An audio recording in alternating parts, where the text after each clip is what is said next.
Hello, hamjambo tena. My name is Anthony Mwaikwasi and this is the Mwaikwasi mic, right on season 2. And of course, if you're here to subscribe and become a member, subscribe. Like, share, comment the content. Things are coming. Mambo ni moto moto. And of course, in season 2, we are set to produce a full political season in collaboration with Semabox Studios. So this will be a home for raw political content. Hapa ndo siasa itakuwa moto zaidi hata kuliko bunge. And as we kick off on our episode 1 of season 2, which is a political season as I've highlighted, I'm honored to have a guest, a youth leader, but not a youth leader like Oburu. Just a coastal youth leader. Karibu boss. Thank you so much, Mr. Mwaikwasi. Yes, sir. My name is Sultan Otieno. I'm here representing the Coast Youth and Women Movement, a movement that has brought together all the youths from the coastal region to agitate for their issues, to give them a space so that they can even also have a conversation. We want to shape policies. We want to be heard. We want to be on the negotiating table, on the decision-making table, so that at the end of it, it's a win-win situation. And this time we are saying, vijana tuko tayari. So a quick question kwako. Unajua vijana mko tayari, sawa? But most of the times you get the way our political system is designed, we are more inclined to focus more on money than ideas. So you have mentioned that it's a youth movement, sawa. Mara nyingi youth movement utapata there's someone behind it. So Mr. Dan, who's behind? I think it is the idea or the ideology that is behind. That is what is driving us. And we want to make corrections. Mistakes have been done, have happened before. And you realize many a times youth have been only considered as lobby groups. When the season, political season is ready, they are being grouped and told maybe support a particular person, support a particular person. It's not bad to support these people. These are politicians. It's not bad to support them. But let it be driven by an ideology. This time we are saying it's not about money. It's not about ethnicity. It's not about where you are born. What we are saying is very simple. We will only support leaders whose ideologies, visions align with what Vijana wants.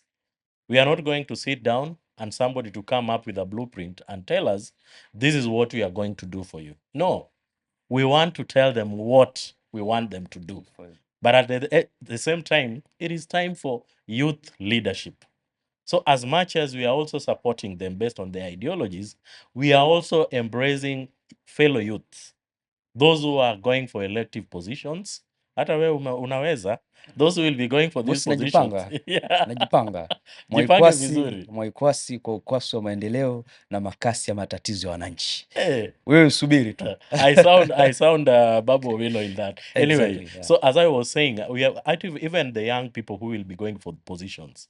We will not only be supporting them just because they are young people, but we must go through their policies, we must go through their manifesto, and the ones that will align with our interest. That is what we will support. Okay, a quick question to you. You see, I was seated somewhere.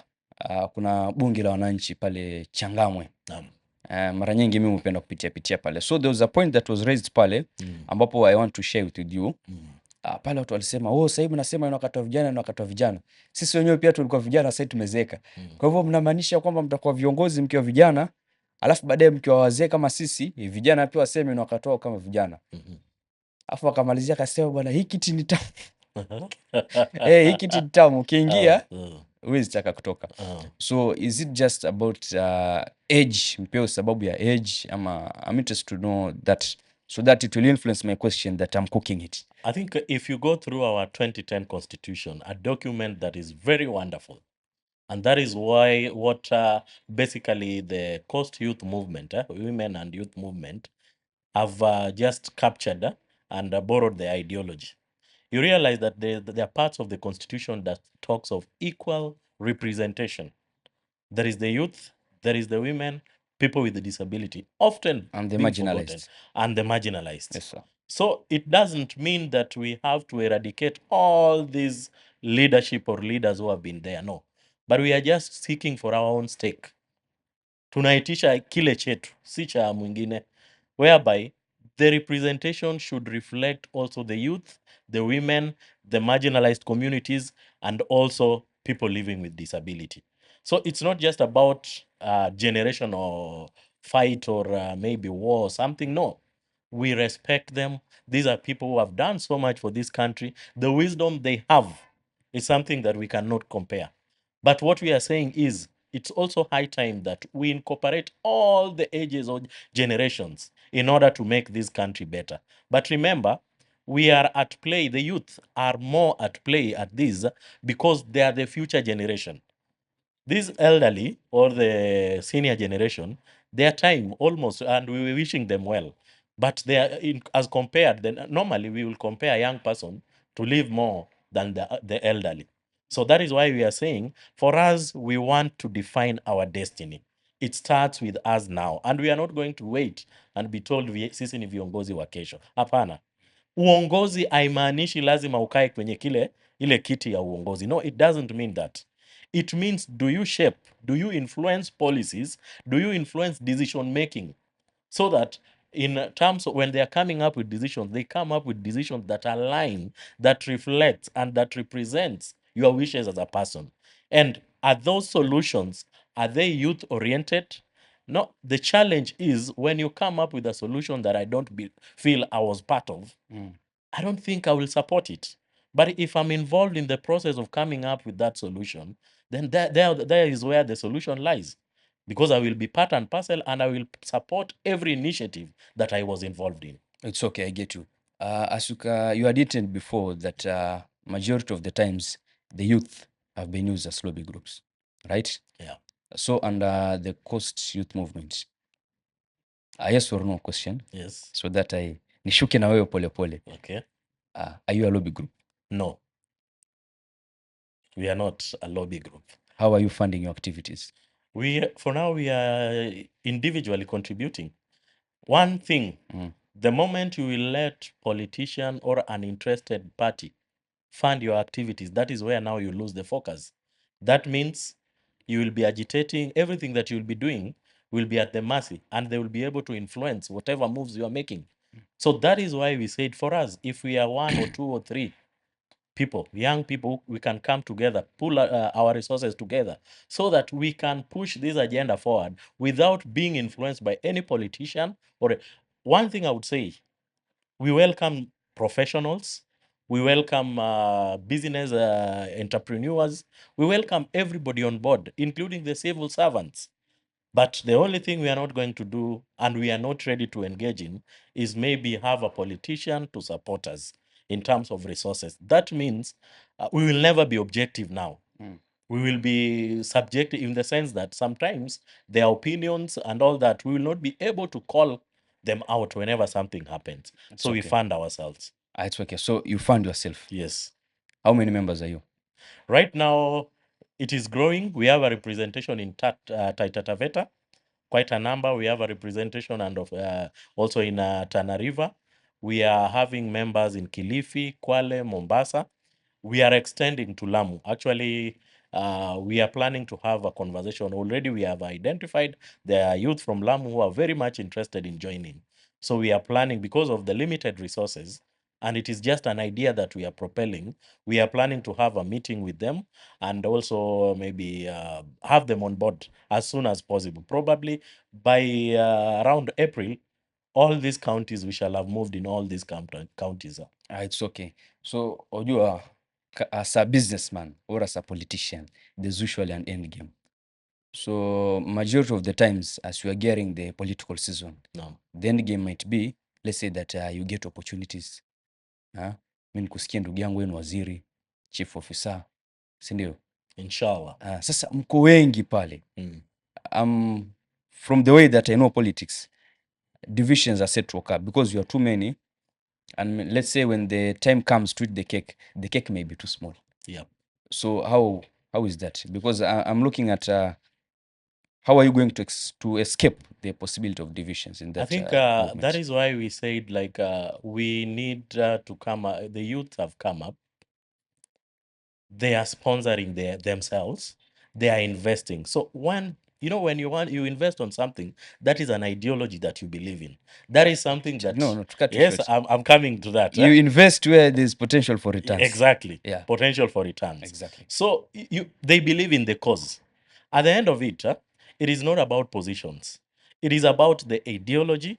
It is about the agenda moving forward. Because even if you are to, even right now, in this, sometimes people think that youths have not been given an opportunity. No. We have youth sitting in this part of this government, the national government, the county. But we are saying if the number can be increased, that is okay. But again, the agenda is more important than even having those positions. So even in our group, number one, what the youth are saying, and you saw the Gen Z demonstration, it should be on merit, meritocracy.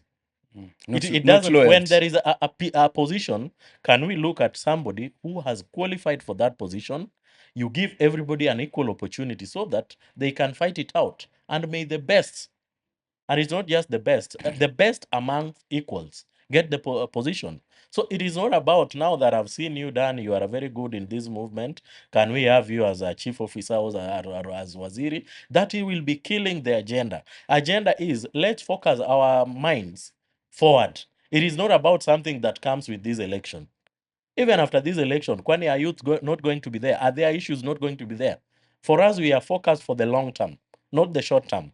And if there are avenues we can use, including being brought into positions and use them to reach the long-term goals that we want, so be it. But for us, right, that is now it's not a priority anymore, because you cannot start talking of something that bado hamjaona. Okay, so Yes. Alafu, okay, so there are many challenges that may be facing us as the youth population, right? Yeah. But taking to the context of the cost, Yeah. since your organization is more anchored at the coast. Yes. First of all, before I go to what ails the coastal youth, Yes. we have seen that the coastal kingpin who has been declared is none other than Waziri Ali Hassan Joho. Unapata? Yeah. Na ikasemekana kama kuna mazungumzo yoyote ambayo yatafanyika pwani hii ya kuhusu mpwani yatapitia kwa nani? Waziri. That was the declaration that was made in Malindi. Yes. The other day when the Coast Parliamentary Group were meeting at Malindi. So I'm looking at it because when I look at your activities, they almost came the same time. Yeah. What are you trying to say? Nyenye ni chama kimoja.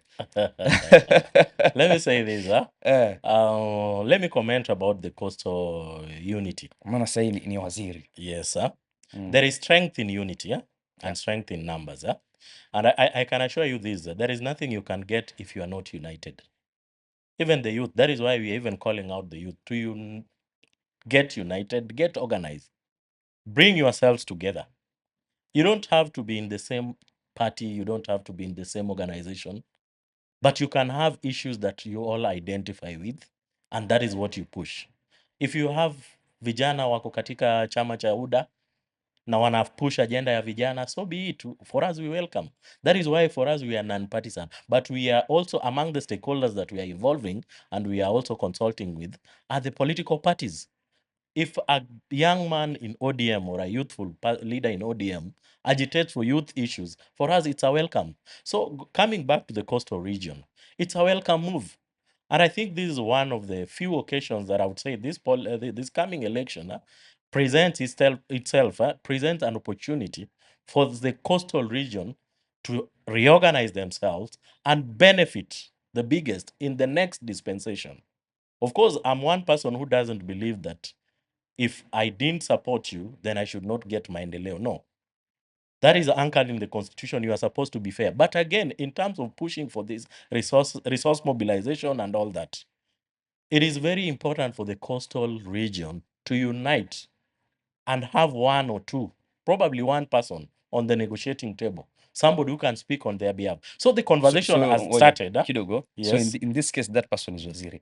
Let's get it right. So that is why I'm saying the conversation has started. Yeah. And the person who is on the front line, who has close to 3/4 of the region, maybe behind him, even the leadership, because the coastal leadership, uongozi wa pwani haijaizungumza sauti kimoja.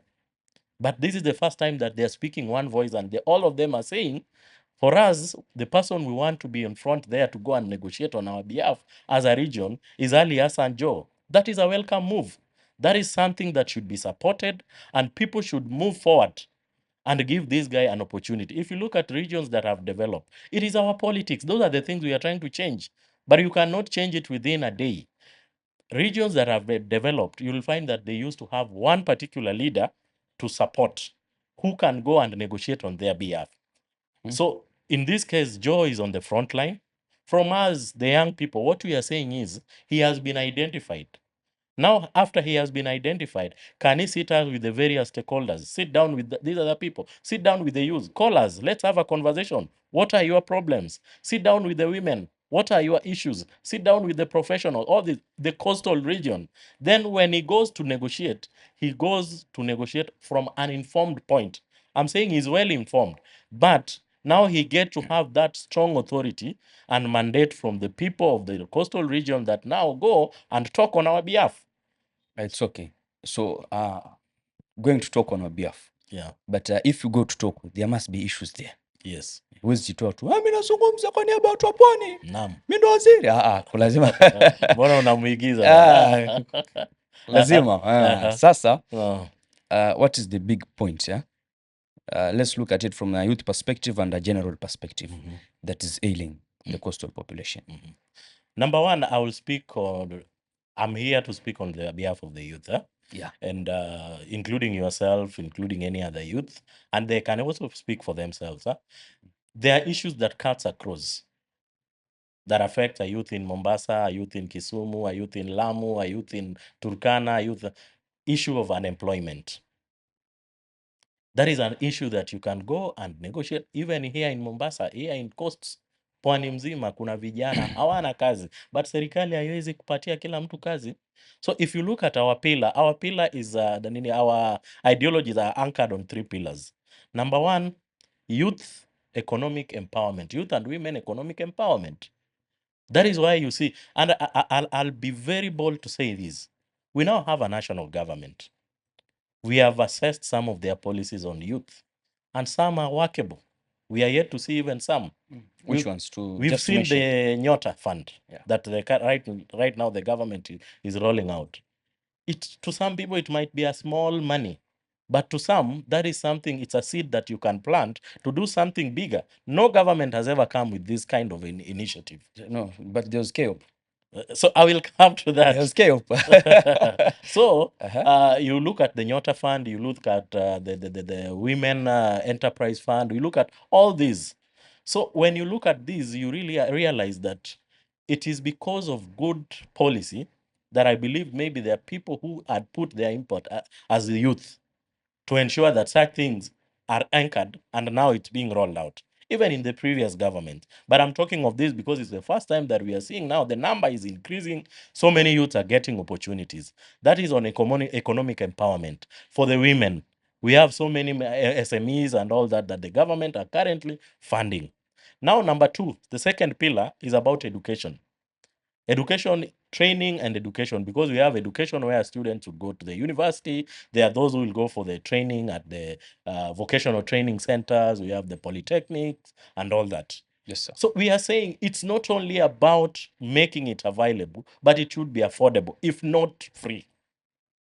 We are, as a country, we are able to have a free secondary, university, and these are vocational training education for free.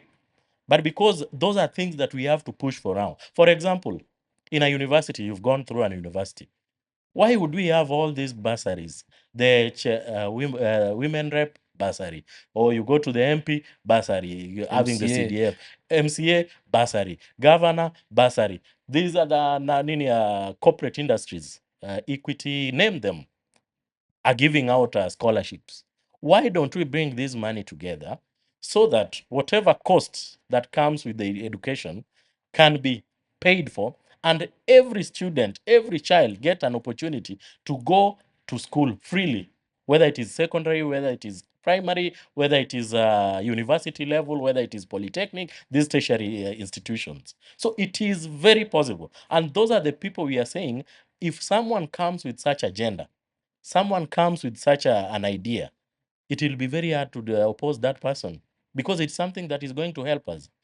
Our third pillar is based on leadership of integrity. That is what ails this country.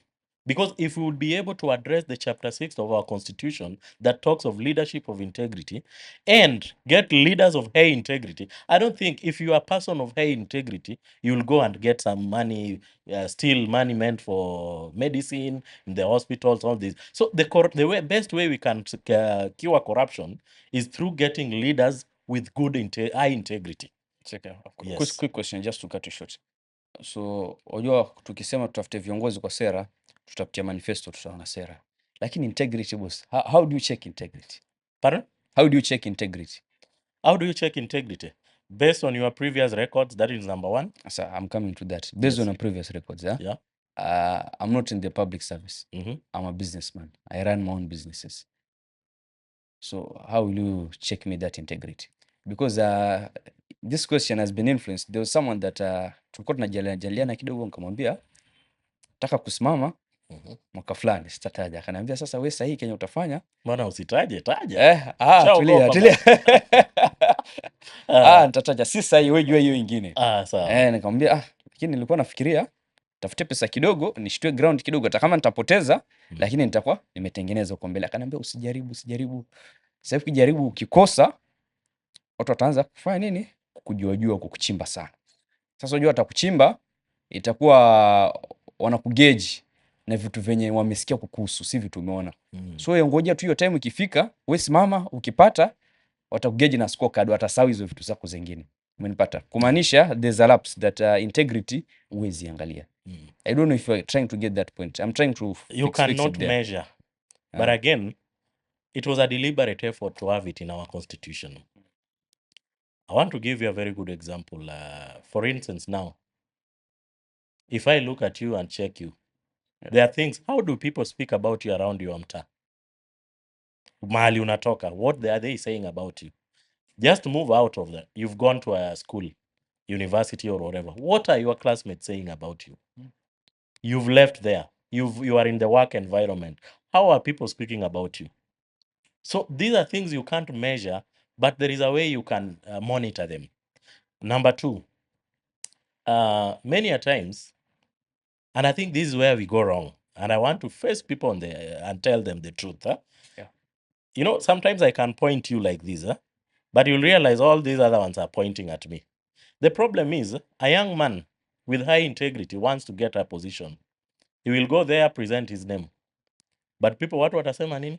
Ule jamaa hana pesa, atoi, and all that.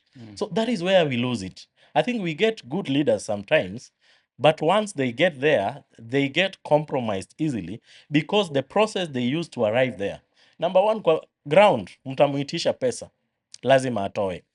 Kwa sijui nini, this person hajaipata, hana pesa. So I think sometimes I agree with some people that when you see a leader who is ready to dish out cash, that is not a good leader. That is someone who is buying you. He's trying to compromise you guys. But now nyinyi, umekata shughuli umekuja, si ndio nyinyi pia wenyewe ndio mnataka mkatiwe. Wakati anakata ile pesa ametoa wapi? Akishaingia hatataka kurudisha pesa yake. So that is where we lose it. And I'm not saying people should not get some money. If somebody has left his activities to come. But again, I told you from the word go. Do you believe in the cause? Is there anything that is driving you? I'm going to, for example, you've called for a political meeting today. Watu wanaenda kwa campaign. As a person, do I come and listen to you so that I can check on what you are saying and see if it aligns with my belief, or I'm coming there because nataka ile pesa? Acha nikujibu. See, I've been in this for a while. Naona ukitisha mkutano leo, I think the issue also lies with the voters. Ukitisha mkutano leo, Dana anakuja, kesho saa fulani tupatane mahali fulani, Dana anakuja. Watu watakuja. Utakupatia masikio yao, utawasikiza vizuri. Lakini ukiondoka waache hivi hivi, kesho itisha mkutano, hao watu watakuja. Hiyo So inamaanisha kwa nini walikuja the issue kwa is also mkutano? part of the voter. Yes, see, that is why I'm saying So wezi sema ni Uh-huh. kiongozi peke yake. Ndio maana Voter. nasema ni sisi kama wapiga kura ndio wakulaumiwa. Nia zetu tukienda pale ni kupata ile pesa. Ule jamaa kwa mfano bado hana ama ako nayo, hatujui ile pesa amepata kivipi, ashatupatia. Kisha kesho akishaingia yataka kurudisha zile pesa zake, tunaanza kulia kiongozi amepotea. Haya, mara nyingi tabia zetu kama vijana ama kama wapiga kura pia ni mbaya. Tunapoona kiongozi, sisi tumeona pesa, sasa inabidi kiongozi anaanza kutoroka, anajificha. Unaona? So I think the buck still stops with the voters and us as the youth. And that is why we are saying it could be in other generation. But if we are the youth, should we do everything the same way all the times and expect a different result? No. It is high time we start being smart. Go out there. Okay, some of this money, pia hata ukikula, ile kukula should not influence your decision. Your decision should just remain the way it was. I'm going to vote this person because of A, B, C, D. And the candidate A has all the qualities that everything that I'm looking for. Candidate B doesn't have, but he has money. But because candidate B has given me money, now I'm changing my mind. I want to go and vote for candidate A just because this candidate B has given me money. So those are the things that we need to come out openly, and that is what the Coast Youth Movement is doing, giving that platform and an opportunity for these youth to also speak out. Tunaweza jikosoa kivipi ndio tukue at least at the end of the day tusifanye makosa tena. Sasa hii vijana wanataka kuwa spectators, watu wanataka wahusike. So does it mean that kidogo kutakuwa na a change of how we run politics come 2027? Number one, na nimependa kwa sababu ni kama uko nyumbani kwako, lakini house girl wako yeye ashakwambia pia mimi naondoka. Naam. Yule mwenye alikuwa anakunini. So you see the election that is coming, and you can see everybody is in panic mode. Yeah. They are in panic mode because the young people have woken up. Young people have decided. Young people have decided that you see from the coming election. You see the coming election. Okay. Number one, this coming election, the politicians, the various sectors, the concerned parties are in panic mode. Reason being, the young people are awake. The young people have decided that this time round, we are not going to let anybody decide our destiny. We are not going to let anybody interfere with our future. It is us and it is in our hands to define what we want for us. So this coming election, it is going to be, and that is what people are pushing, agenda-driven, and the youth on the front line to agitate for what they believe is right. So I would say the problem that we've seen, and again, sometimes you come back to the young people and you tell them, kelele mingi bila action is nothing. Some of us, we have gone out to agitate for voter registration. People should come out and register as voters. But we find most of our colleagues, some of them are still very relaxed. I hope wewe ni mpiga kura wewe. Bosi mimi nakura bwana. Ushawahi piga kura? Nishapiga kura. Hapo sasa nitashindwa vipi kupiga na nataka kupigiwa? Sawa. So ndio maana nakwambia now it is high time that the same young people who are very vocal online, very vocal on the social media, I know we will come to that part of social media, very vocal, can they come out and register as voters? Because just speaking on the social media has nothing.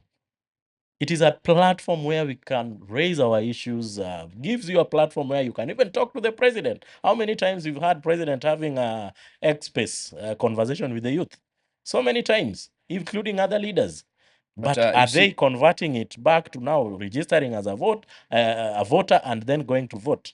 So we are going to be very instrumental and let them know this. It's not going to be business as usual. This time round, vijana wameamka na wamekomaa na wamechanuka.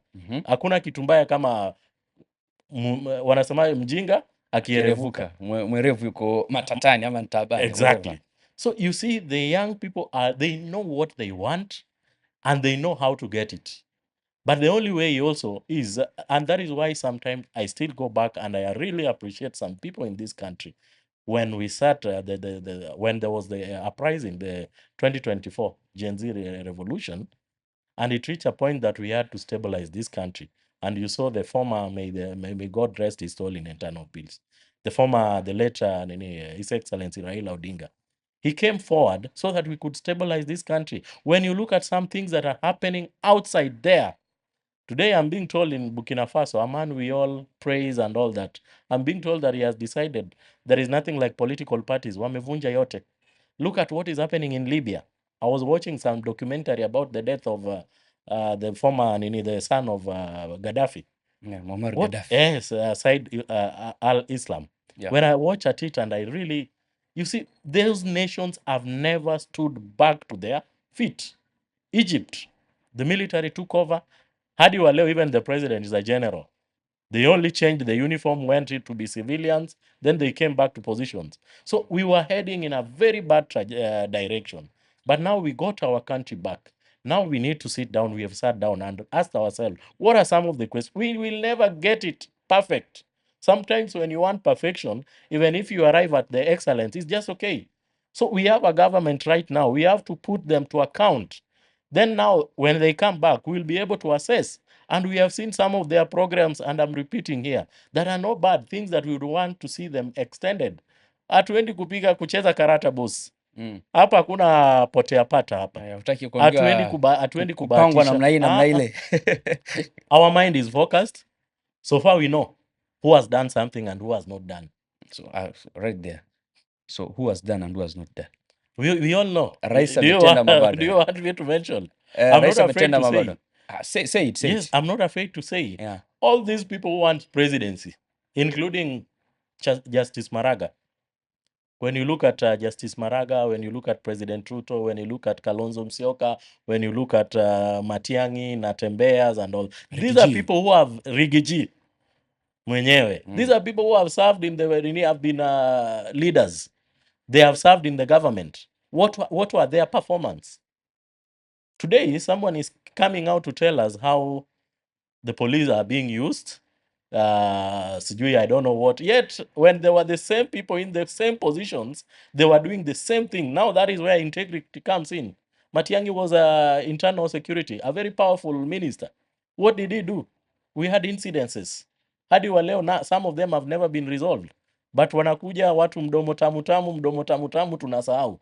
So we've seen these people who have been in the government before still want to get back. We are going to assess them and look at what they have done. President Ruto, I'm telling you, mimi nakatwa mshahara, affordable housing. From the word go, I did not agree and I may not agree. But at the back of my mind, I know this thing is transforming this nation. A time will come when affording for someone to own a house in this country will be very easy. It's changing the face of the country. So those are good initiatives that we must support and we would want to see them extended. And that is why we are saying, even Ruto, we will judge him not because he's a good speaker or whatever, but based on what he has done. And from my point of view, so far, I've seen some things work. Though a little bit, some things need to be adjusted even further. There are some places that things are still nini. For example, in the education sector, some things are not good, but things are improving.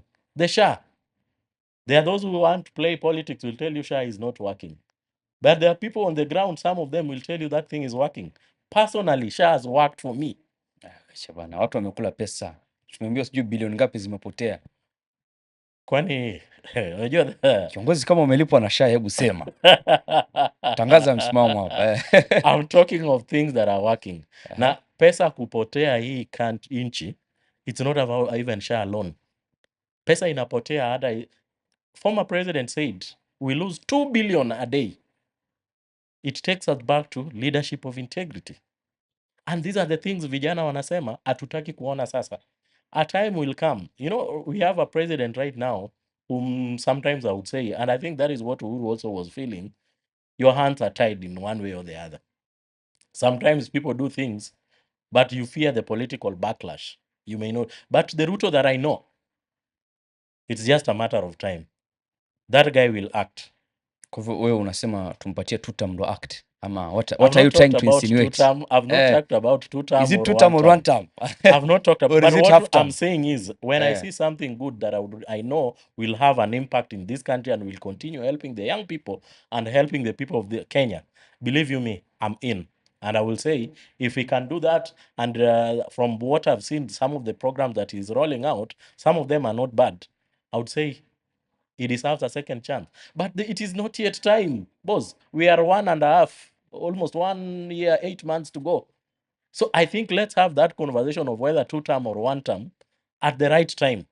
When tutakuwa tushaona huyu mtu tukaona amefanya 1 2 3 na kuna 1 2 3 hajafanya. So at that point in time, but pia openly I will tell you this. So far from the people who have, I told you about those who have want to be the president. Yeah. So far, when I look at them, I'm being honest. None of them is better than Ruto. It's okay. Apart from probably Maraga, Mm. I'm not saying he's better than Ruto, but he has never been in the political circle. So we don't know how best he is. So coming to that point, looking at how the current political happenings are, do you feel that the president, His Excellency William Samoei Ruto, has done something to address the youthful population needs? I think yes. The answer is yes. And I can tell you this. Expound. Let me expand on that. The youth population and unemployment is a challenge globally.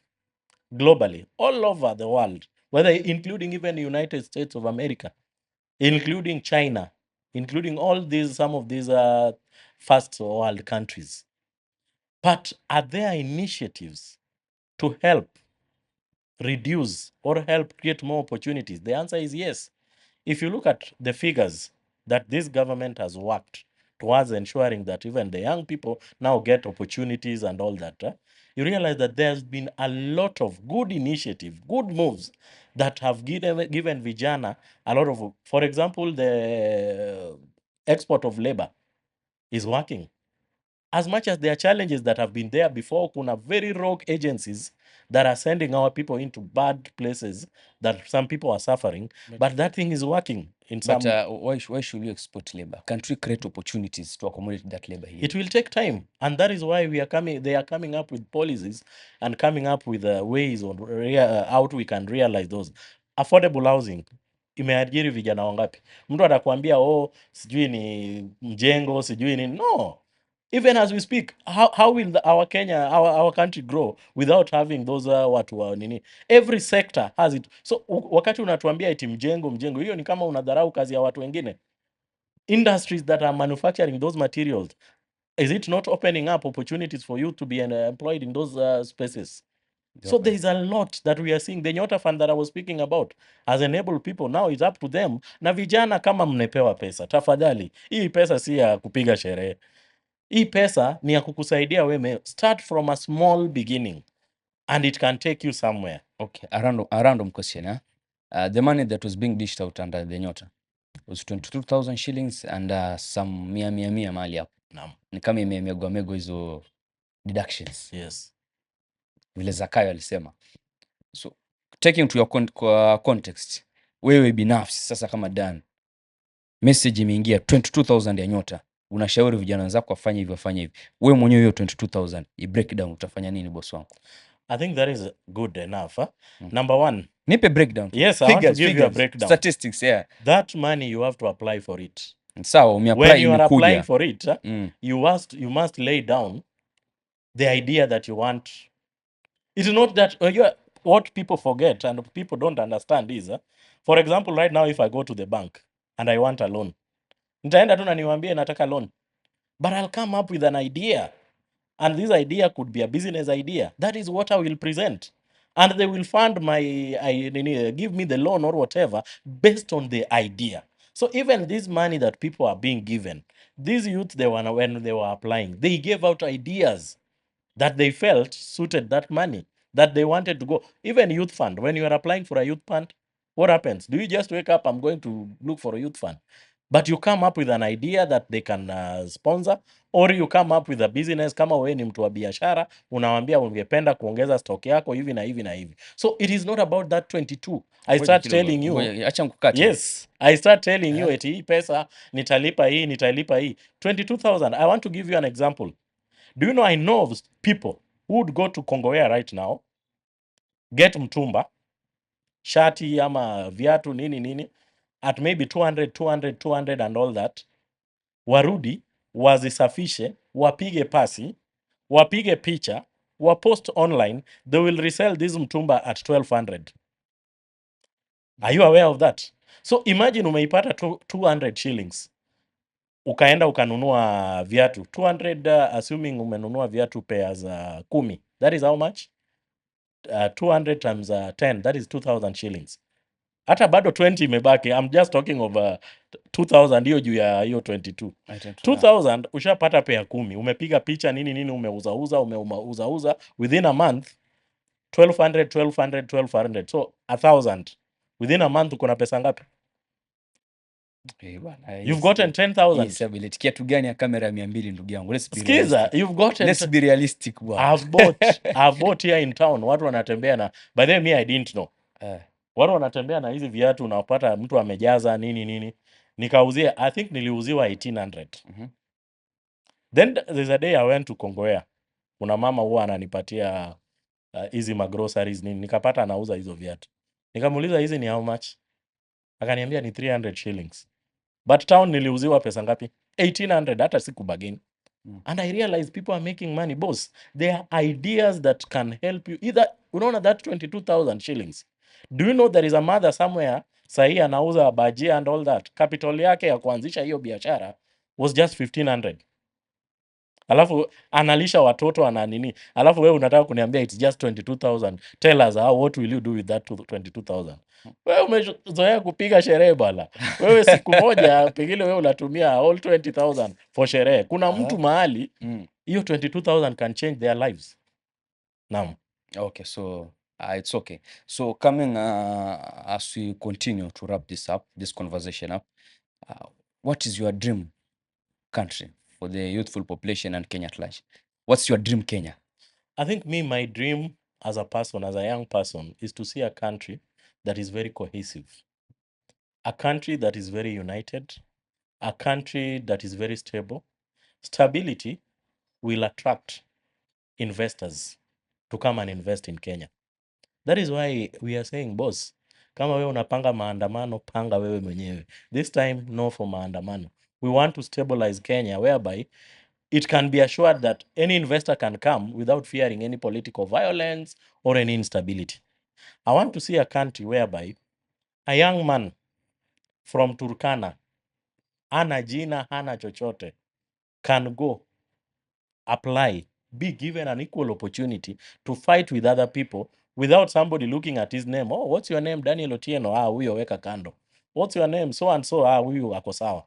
I want to see a country whereby people are allowed to speak freely. Boss, as long as you don't insult me, and that is where I have a problem with most of, as much as we are young people, sometimes we take it too much and too personal. A very good example, I always like giving this example. You may not agree with the president, but what does it have to do with the mother? Why would you bring the president's mother into this? Why would you bring the president's children into this? That is where I disagree. But when I challenge you on issues and criticize you based on your performance and all that, that is allowed. So I want to see also a country whereby the youth can be that responsible to the point that we leave alone personal issues and focus on the agenda. And I believe at the end of it, we will have a cohesive country whereby maendeleo, mtoto anazaliwa, anaenda shule, anasoma vizuri kama watu wengine, masomo iko free. Ukienda hospitali, things are working. Those are the things that I want to see in Kenya. We get to have a nation whereby I will look at you based on what you are capable of, but not at the basis of you. And I'm glad with the Gen Zs, hawana hiyo mambo ya ukabila.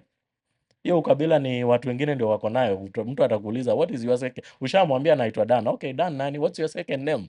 So that anatafuta tu sababu ya kuchukia. Unaona? So mimi I look forward and dream of a nation that is inclusive And the most important people, we have these people, the elders, the people living with disability. Do they have equal opportunities as us? The answer is no. Even in those political forums where they call people for public participation, they call us for political meetings and gathering. Is it safe for a young person, somebody living with disability? It's not. Watu wanasukumana kule wanapigana. How will these people also feel when we get a country whereby all of us, regardless of your situation or condition, you get an opportunity to contribute to the development of this country? That is what I seek, and that is what I foresee, and that is what the Coast Youth and Women Movement is really agitating for.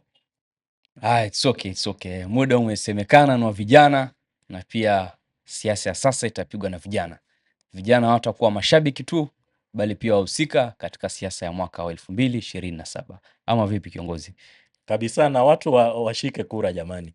Go out, register as a voter, check the manifestos, and when the time comes, and go out and vote for your leader, the leader that you want. Exactly. Chukua kura. Go out and register as a voter. Siri ni numbers. As usual, I'm your host, Anthony Mwaikwasi, and this is the Mwaikwasi Mic. Right on our journey to produce a full political season. Till we meet again, hakikisha umesubscribe and you become a lifetime member. Content inakuja kwa sana. Till we meet again. Thank you.